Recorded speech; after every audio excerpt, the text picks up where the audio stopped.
என் பிள்ளையே, ஒருமுறை மூச்சு விடு. உன் இதயம் ஒரு நிமிடம் அமைதியாகட்டும்.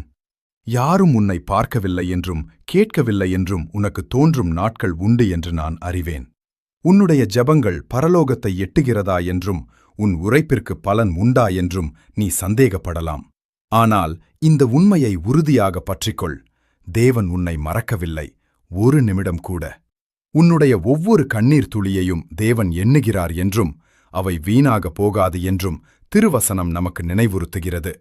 பதில்கள் தாமதமாகிறது என்று தோன்றும் போதும் உன் வாழ்க்கையின் ஒவ்வொரு சிறிய காரியத்திலும் தேவன் கவனமாக இருக்கிறார். மற்றவர்கள் காணாத உன் போராட்டங்களையும் உன் மௌனமான பலத்தையும் அவர் காண்கிறார். உன் பாரங்களையெல்லாம் கர்த்தரிடம் ஒப்படைப்பாயாக, ஏனென்றால் அவர் உன்னை விசாரிக்கிறார். இன்றைய உன்னுடைய சோர்வு நாளைய பெரியதொரு சாட்சிக்கு ஒரு ஆயத்தமாக இருக்கலாம். விரக்திக்கு இடங்கொடுக்காதே.